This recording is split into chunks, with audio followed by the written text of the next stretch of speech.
Welcome to today's explainer on cognitive learning foundations and information processing systems. If you've ever stopped to wonder how your brain takes in the absolute chaos of the world around you, organizes it, and actually manages to remember it, well, you are in exactly the right place. Today, we're going to treat the human mind like what it really is, an incredibly intricate supercomputer. We're breaking down the exact science behind how we learn, how we process, and how we permanently store data. I mean, just think about the sheer volume of information hitting your senses every single second of the day. Your brain is managing all of that behind the scenes.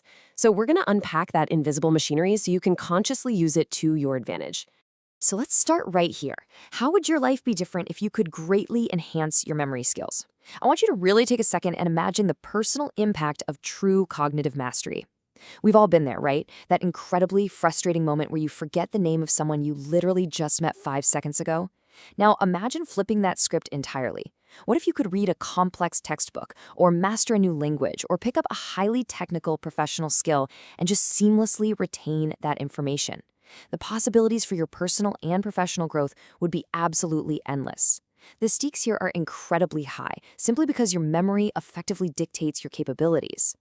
But before we can go upgrading our memory, we've got to ground ourselves in the actual academic foundation we're exploring today. Cognitive learning foundations isn't just some abstract theory. It represents the strict, scientific approach to understanding how the human mind perceives, processes, stores, and retrieves information. We're relying on decades of rigorous research here, drawing from foundational texts by experts ranging from Cunha all the way to Sternberg. And, these researchers didn't just study the brain for fun. They dedicated their entire careers to unlocking human potential. They really wanted to know the hidden mechanics of human thought so that anyone, anywhere, could learn how to learn better. Okay, let's kick things off with Section 1, the information processing approach.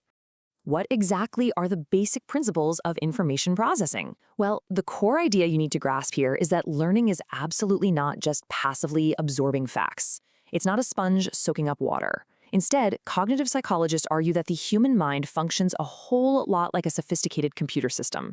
Think of it like this. Raw environmental data comes in, kind of like typing on a keyboard.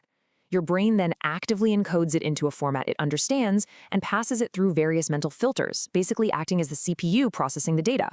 And finally, we store it for later retrieval, essentially saving it to your biological hard drive, which is your long-term memory. It's a highly active, highly mechanical system. And it's worth pointing out that this entire field of memory research didn't just pop up overnight. It's a continuously evolving, rigorously tested discipline built across more than half a century. We start way back in 1956 with George A. Miller's really groundbreaking discovery of our biological processing limits. Identifying those exact limits is what essentially forced later researchers like Atkinson and Shiffrin in 1968 to meticulously map out a comprehensive memory system to explain how we get around those bottlenecks.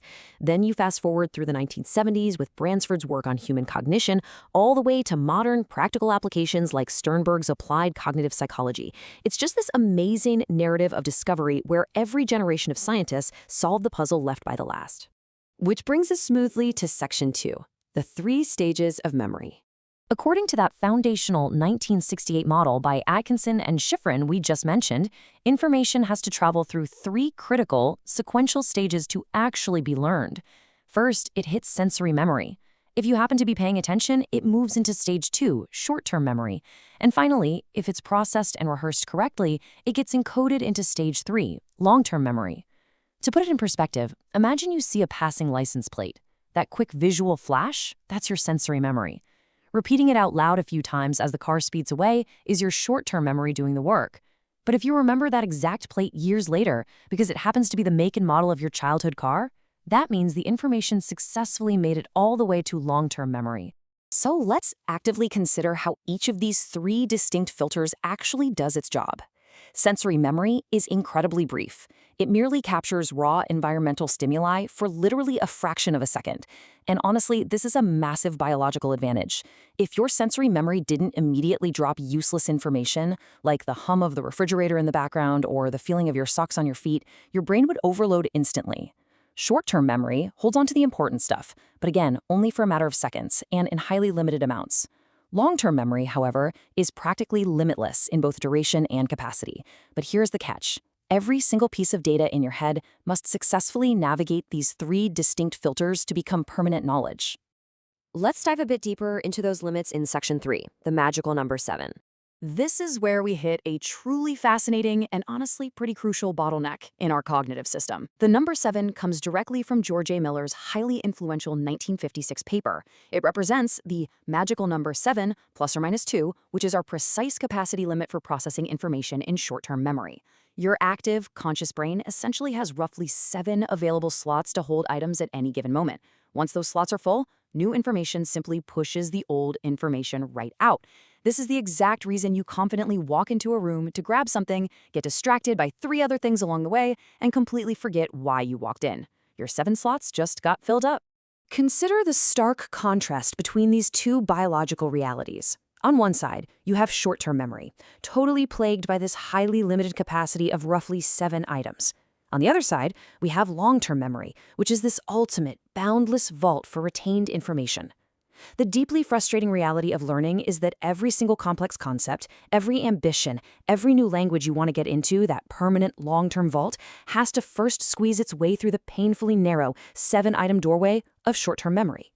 Recognizing the incredible friction of this biological limit is exactly why we absolutely need concrete, highly strategic study methods. That takes us right into Section 4, designing a study program. How would you design a study program to process information so that it can actually be retained in long-term memory? I want you to step into the role of the cognitive architect of your own mind right now.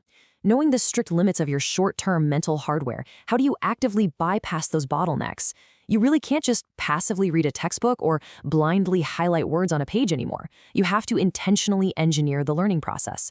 You've got the structural blueprints of your brain now, so it's time to build a system that actually works with those biological constraints rather than fighting against them.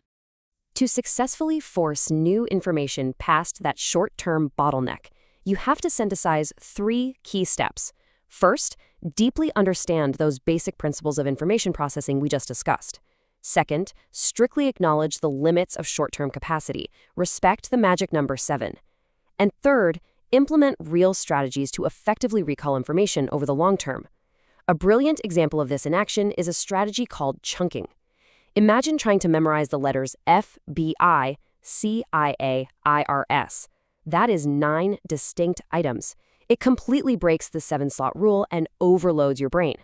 But if you chunk them into FBI, CIA, IRS, boom, you've just turned 9 slots into 3 easily digestible units. That is exactly how you carry much more weight into your long-term storage. And that leads us perfectly into our final section, Section 5, enhancing your memory skills. I want to bring up Jay Bransford's foundational 1979 text, which is titled Human Cognition, Learning, Understanding, and Remembering. Notice the exact sequence of words Bransford used there. The ultimate goal of processing information isn't just remembering, and it certainly isn't rote memorization, like cramming for a test at 2 a.m. only to completely forget the material the very next day. It's about deeply learning and building structural understanding. When you align your study habits with the way your brain naturally filters data through sensory, short-term, and long-term memory, you don't just become a machine that parrots facts. You build a profound, structural understanding of the world around you, which directly fuels your own personal and professional growth. So, I want to end our time together today with a final, provocative question for you. Based on the 3 stages of memory we just covered, how will you ensure you effectively recall this very explainer over the long term? Think about it. Right now, the sound of my voice is already fading from your sensory memory.